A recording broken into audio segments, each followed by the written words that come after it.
Welcome back to Thriving in Love podcast, the podcast that challenges the status quo so couples can thrive as their authentic selves. I'm your host, Sana Akand, and today on the show we have a very special guest, Shan Merchant.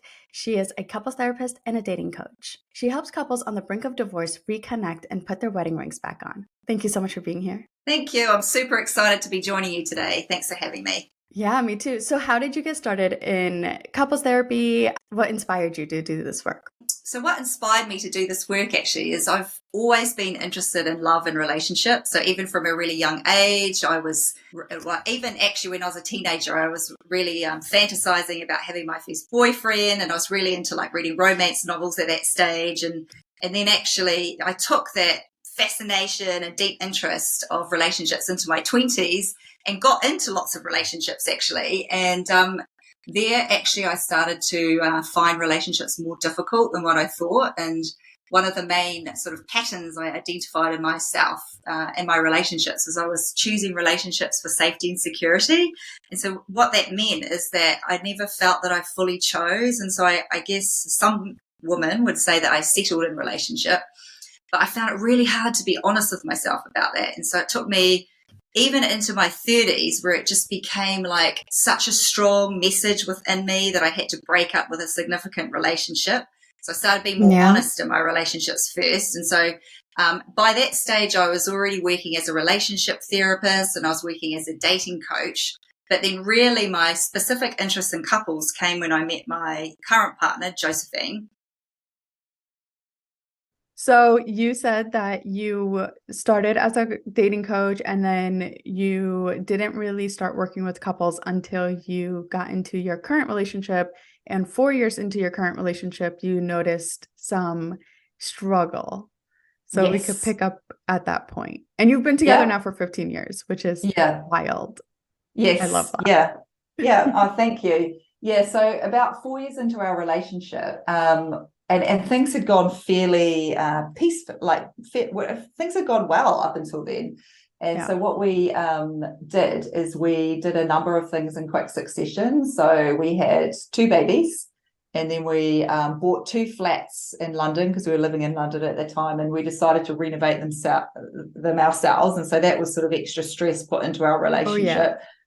And then we also moved to Ibiza in Spain, and we decided that we wanted to move there, set our lives up. We basically rented a Spanish finca for 3 years, signed the lease, and we're like, okay, this is our new life, and all of the stresses around parenting, entrepreneurship, finances, babies. So that all just took us to this place that we just didn't recognize. And all of a sudden we were speaking to each other badly. There was negativity, there was distance, there was arguing. And I sort of got to this place where I was like really doubting that we could ever get back from this. And it was such a painful place to be like, where has our love gone?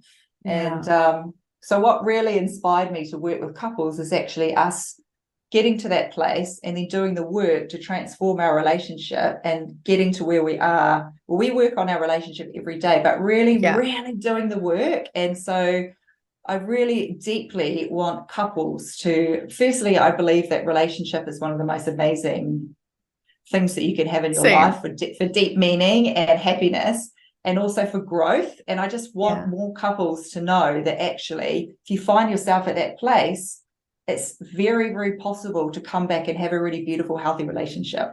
If you had to guess a percentage of couples that hit that point in their relationships, how many would you say? Like, I would think it's pretty common, right?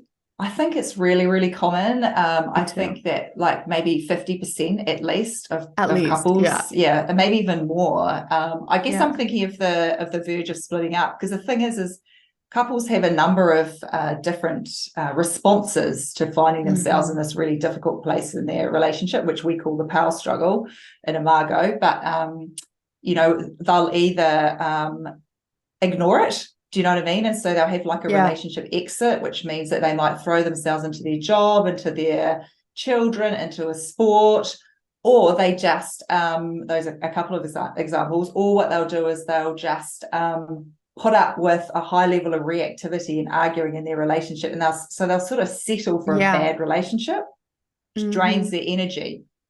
Yes, definitely. I think that's where I found myself after 6 years of marriage, and it was at that point of we were brushing so much under the rug, and we were just like, Yes. "Oh, this isn't big enough to have a conversation about, or this isn't big enough to fight about, and I'll just let it go." And then one Hmm. day when you pile everything up under a rug, you fall and you're like, True. Yes. Like, I think we are on the brink of divorce. And what was that moment for you? Like, was there a moment when it hit you or like it was like a big moment or what or was it just over time all the little things that made you realize that we need to do something about this? I think it was, well, do you know, when you actually asked me about the moment, it brings me back to this argument that we had Mm. in Ibiza, and we were inside our little villa, Yeah. finca, they call them.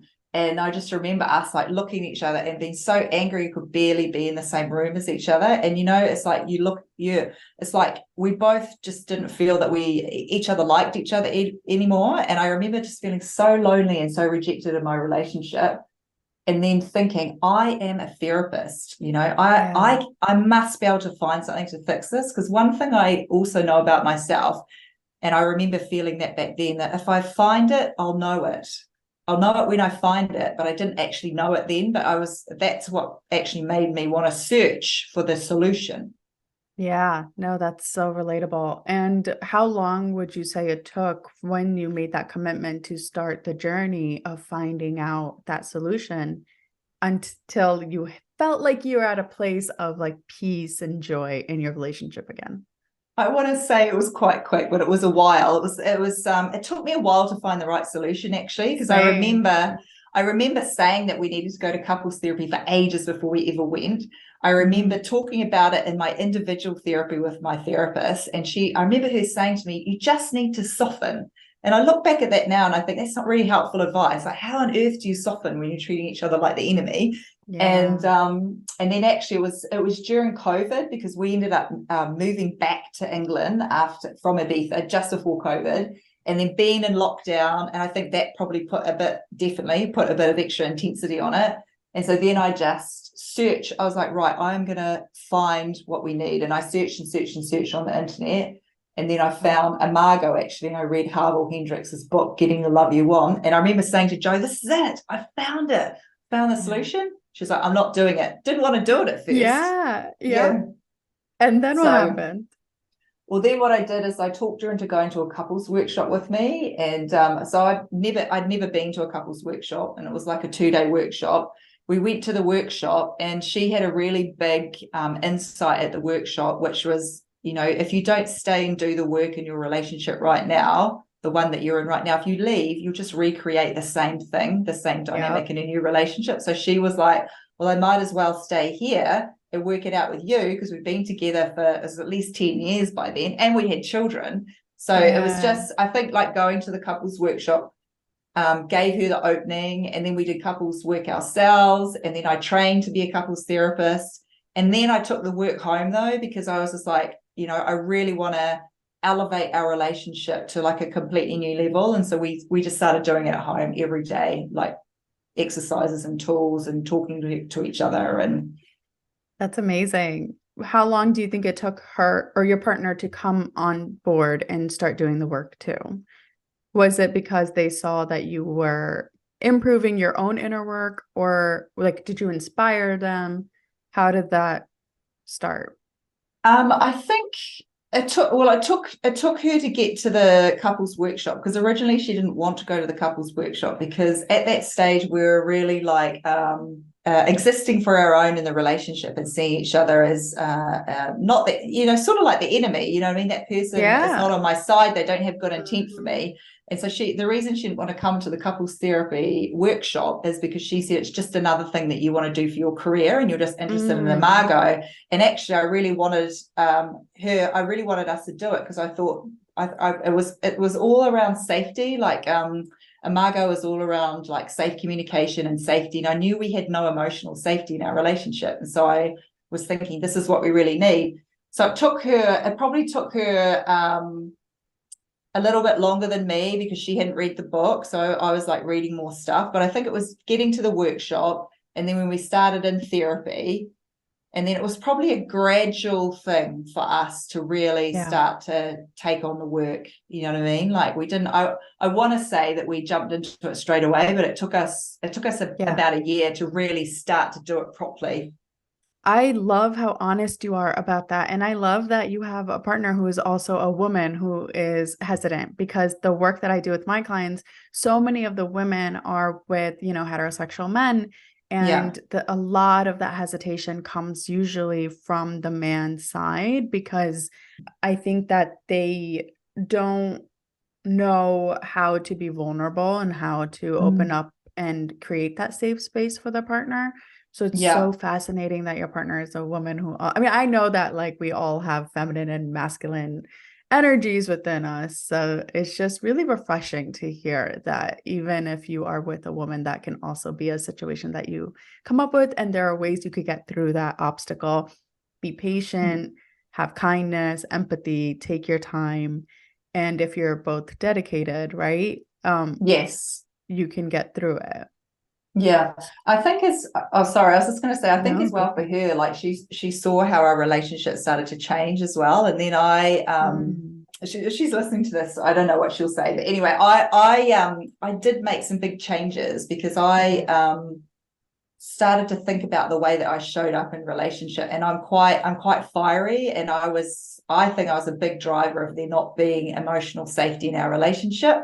And so I had to do some growing up and taking self-accountability, which sort of sounds bizarre to say that, because I, had spent 10 years in individual therapy. And actually now I look back at it and I think that individual therapy isn't so helpful for couples work, because it teaches you to be quite self-absorbed. And I was very self-absorbed, and I wasn't seeing us as like a couple. And what I did, I was just always thinking about what I need from you. I need you to give me the love that I didn't get as a child. And I just, do you know what I mean? So I had growing to do. 100%. Yeah. No, I love that you said that too, because honestly, I had the same exact journey where I thought everything was fine. We had that big fall where we were fighting a lot more. And then one day he asked me for a divorce. And I was like, it was just the most heartbreaking moment of that huge look in the mirror. Like, oh, I'm not the best person to be in a relationship with. And I needed to take that radical accountability. And I take my couples through that journey of like, that's the first step. Like, let's look at our own parts of these relationships first and foremost, so that we can. I love that your therapist was like, oh, you have to soften, because it truly kind of is that. But I agree with you. Like, if you don't know what soften means, that's not helpful information.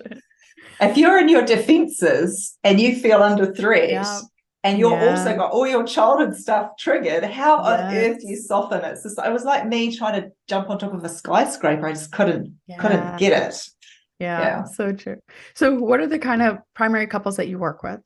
Well, I basically work on it with, mainly professional couples, but anyone on the brink of divorce. So anyone that really wants to transform their relationship. And I prefer to work with people that are willing to do the work, because often, like what you said before, there's one person that maybe doesn't want to do the work. Although, and there is a bit of a gender difference, I think, if we're talking about a heterosexual couple, often for a man, it's an uncomfortable space for many men, not all men, to be in therapy. And I think that can be quite scary for them, like you said, about them going into vulnerability. But also, I've noticed that some men are afraid that if they open up, it's going to make things worse. And also, they also worry it's not going to end. Do you know what I mean? So if they know that there's a beginning and an end, and they're not signing up for a year's worth of work, maybe they're signing up for 3 months, and they can get their head around it. But there's some particular fears that men bring, definitely.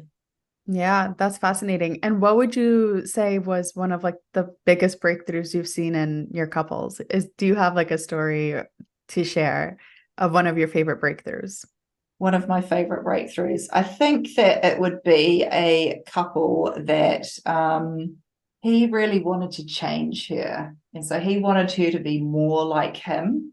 And Yeah. so they came to couples therapy, and actually they were starting a family, but they'd done various things to try and help their relationship. Like they'd opened up their relationship and tried polyamory, and then that didn't work because obviously there was core issues at their relation in the bottom of their relationship, which weren't being addressed. So opening up their relationship is just going to add more petrol to it, basically. But anyway, so we were working in therapy, and one day I said to him something like, you want her to be like you want her to think like you, feel like you, behave like you, be you. And he really got it. And after that, it was just so amazing, because he was like, oh my God, I just can't believe I sort of, because what it is, many couples, they have this, we call it in psychotherapy, emotional symbiosis. And what it means that we're sort of somewhat entangled and merged. And so the job in couples therapy is to break that and to really separate out. Yes. And really the work is, I let you be you and you let me be me. So anyway, he had this massive insight about what he was doing to her. And for her as well, I saw in her face when he finally got it, just this wave of intense relief. Do you know what I mean? Because he just couldn't see what he was doing to her. And after that, like, everything just completely changed, and he just became the man he wanted to be, actually. And they came in and they had their wedding rings on, and it's just such a intensely joyful moment to see a couple that puts their wedding rings back on.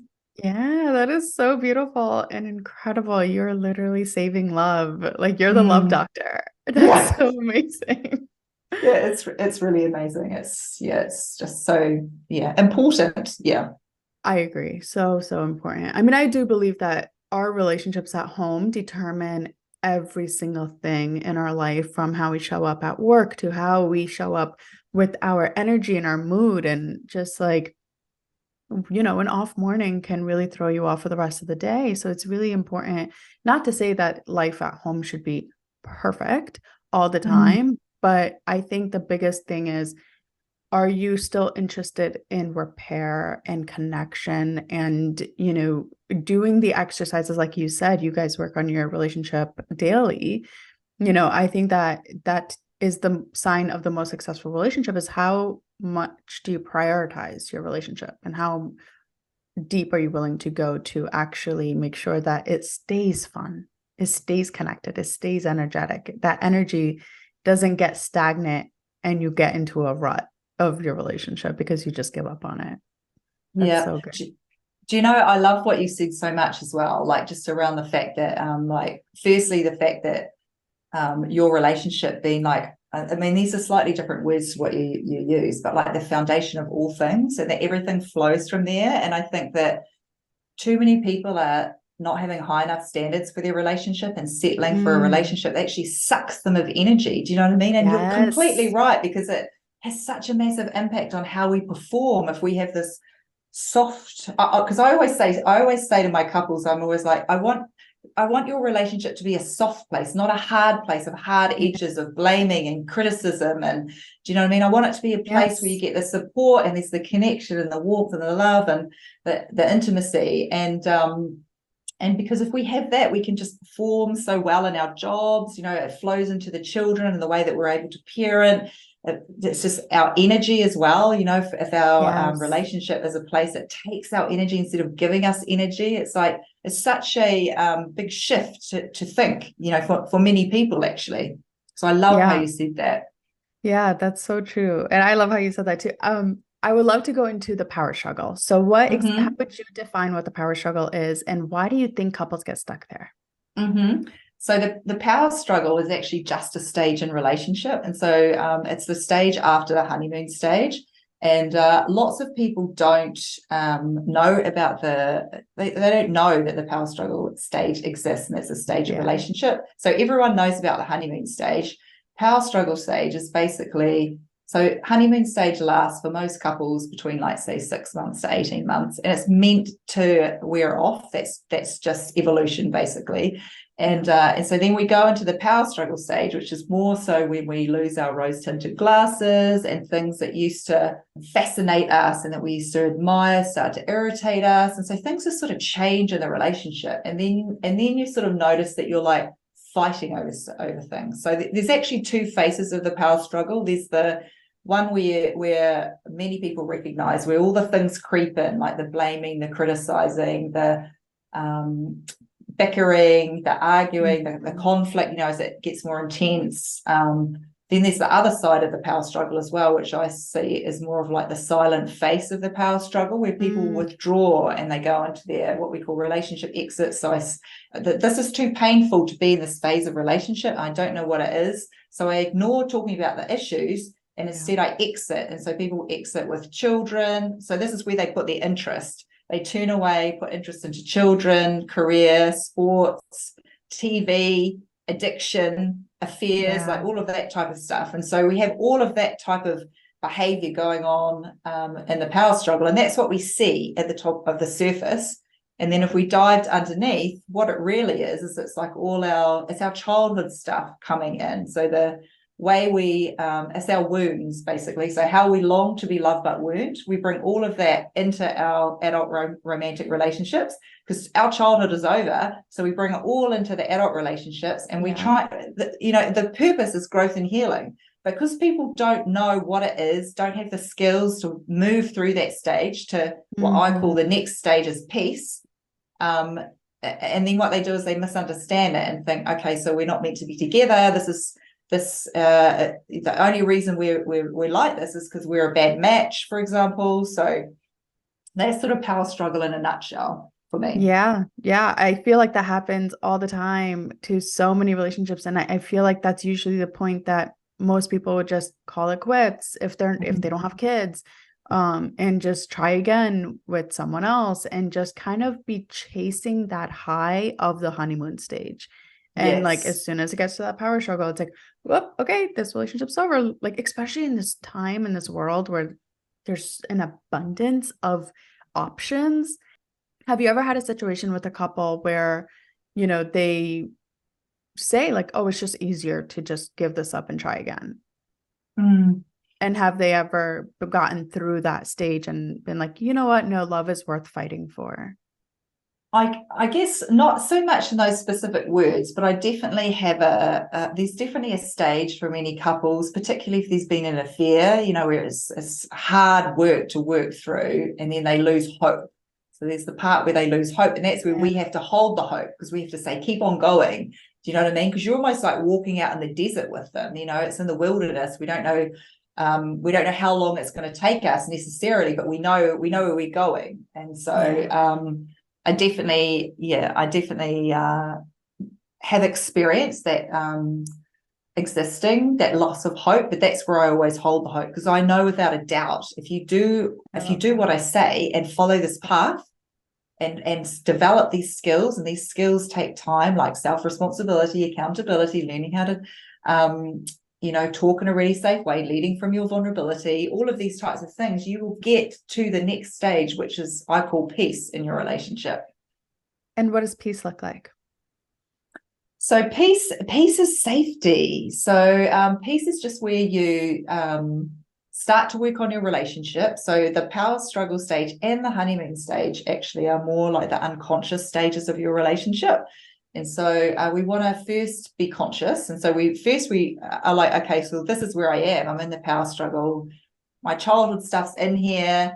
Let's do some work. Let's do some awareness. Work and start to, exactly it. So it's awareness. And then doing the work is the next stage. And then peace is exactly what it means. It's like emotional safety. It's where all the things that everyone wants in relationship are. So the fun, the connection, the safety, the trust, the consideration, the caring, the support, the laughter, the good sex. It's all there in safety because really we need emotional safety first to get all of these things. It's like the base. It's the golden key. And have you ever had a couple who like maybe just weren't able to get to that emotional safety? And what do you recommend for couples in that situation? Well, people who can't progress break up, to be honest. You know what I mean? Like people that find themselves in the place where they are not willing to do the work because there's some part of them that isn't willing to do the work, then then they do tend to break up. So I But I sort of guess see you either.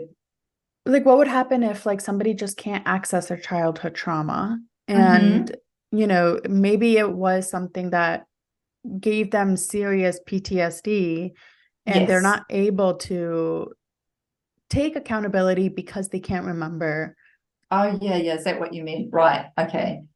So, I do actually work with quite a few couples that can't remember a big piece of their childhood. So we just don't work with their childhood. So what we do is we just work on all the other skills that they can learn in their relationship. Yeah. So, for example, a really big one is learning how to communicate. So I learn how to listen and how to communicate. And Yeah. so when I'm able to do that, then I'm able to understand more about my partner's world. And I would teach them, for example, that there's two worlds, two perspectives that exist in your relationship.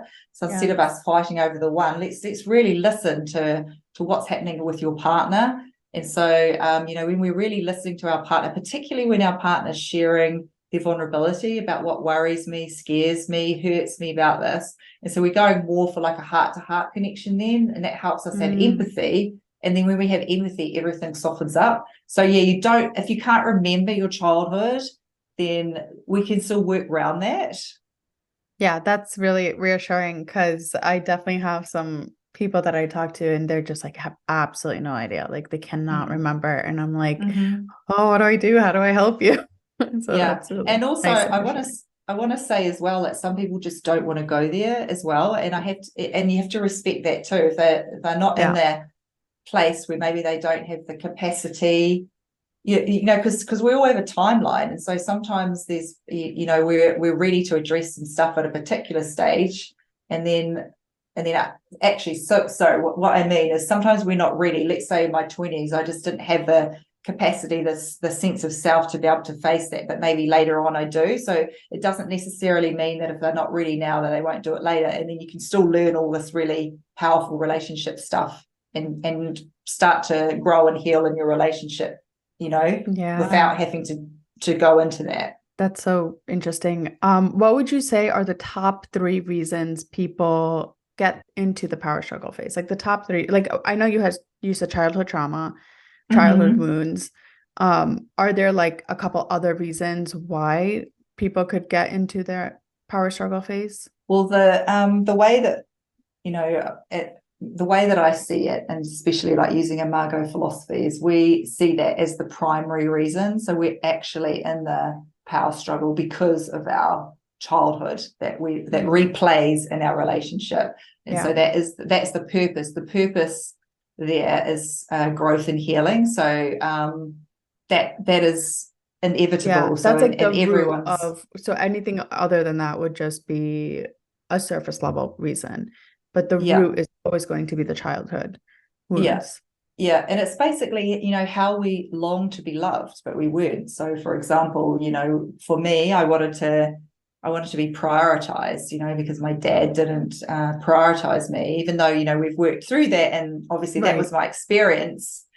And so then I find myself in relationships with people that don't prioritize me, that are unavailable in some way because, they've devoted to their career or devoted to the children. That came up in my relationship with Joe. And so it's like that's what takes us into the power struggle.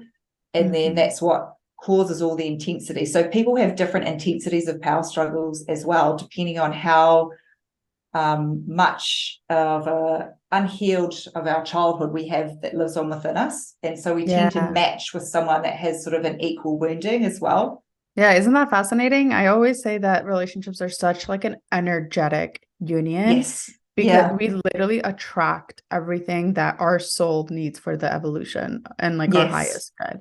So Yeah. like it's fascinating because my husband and I come from two totally different worlds, but he has like the same like I hope people don't in my family don't see this, but like like the big sister wound. I have the big sister wound. Like it's Yes. so similar. Or like, his parents had infidelity, my parents had infidelity. It's just fascinating Yeah. that it's so perfectly mirrored and Yeah. how we do if we're not conscious, we just think like oh, like my problems are worse than yours. But when you actually wake up and you're like consciously aware of the purpose of relationships is to mirror your childhood wounds so that you can begin the healing and the growth, it's like, okay, so how did you go through this? Like and it really does become this beautiful harmony of, Mm, okay, like, you went through this before. How did you do it? How did you get there? And you become curious instead of yes. making it all about, oh no, you don't get it. My life is harder than yours. And that's, I think, how we were staying in that kind of a phase for a Yeah. bit. Yeah. Do you know, I love it how you said that as well, because that if I had to look at myself and the shift, um, how I mentioned before that I had to accept actually that I was quite self-absorbed from all of my therapy that I'd done in myself and coming into a relationship Yeah. thinking, my partner has to give me what I need. And so me always wanting to like almost like take from the relationship. And then part of my own evolution was exactly that, is actually starting to be more curious around what each of us are bringing in, and it really helps, I think, when you sit in curiosity, because it takes you out of your defenses. So I love how you said that. Mhm. And I think that curiosity is also what keeps the intimacy alive too. Like once we're Mm. through this stage, it's still curiosity that takes us through the peace phase into more like desire and, just not putting Yes. your partner into a box thinking you know everything about them and just Yeah. staying curious to allow them to explore and grow. And I think that before my anxiety stopped me from doing that because I was like, Mm. I need to know exactly like who you are. What am I getting myself into? Like, how is this relationship going to be? Where are we going? And Yeah. now being in this unknown of just like, you may change next year, you may change in 5 years. Like, we don't know what's going to happen. Like, that was my biggest struggle of letting go of that false sense of control.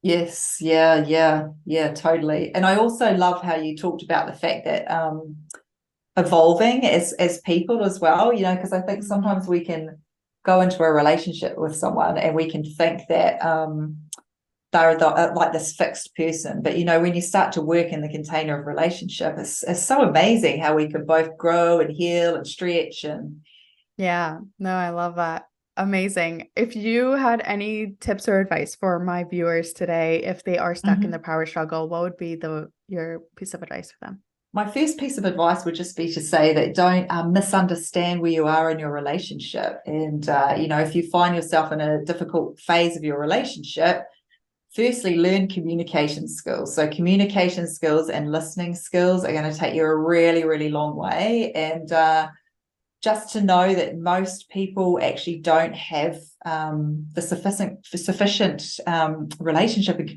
communication, particularly skills to work through difficult parts, of their relationship. And so I would say learn how to communicate in a really safe way. I mean, for me, what I would say is go and get Imago Therapy, because I'm such a passionate Yeah.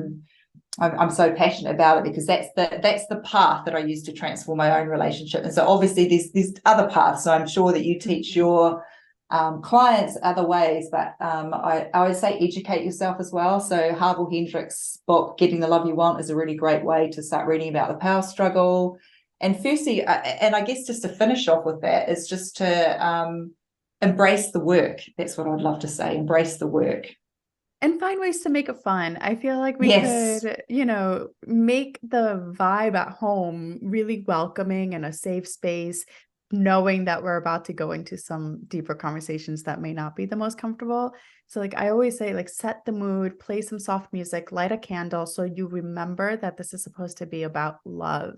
It's supposed to be about Mm, romance. It's supposed to be about, okay, how can we bring ourselves closer together so our intimacy can thrive?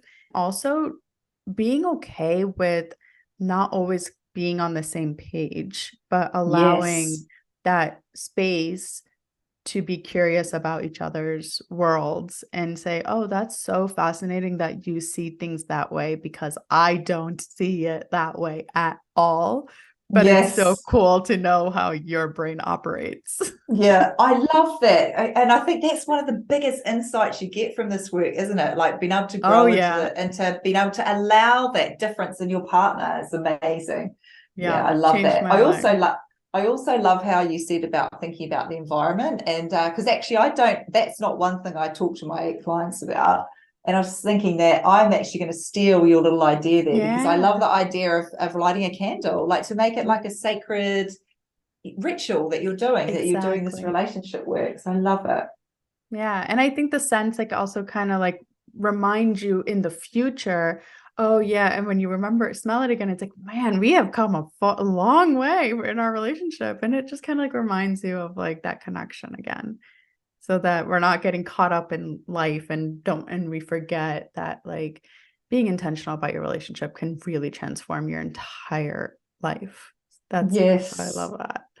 Yeah. Amazing. Where can my audience find you if they are interested in working with you? Okay, so my website is the main place to find me actually. So it's shanmerchant.com. I'm also on LinkedIn as well as Shan Merchant Couples Therapist. So if anyone wants to look me up, that's where they can find me. Perfect. I'll put all those links down below. And thank you so much for being here. This has been incredible. Thank you for having me. It's been lovely being here.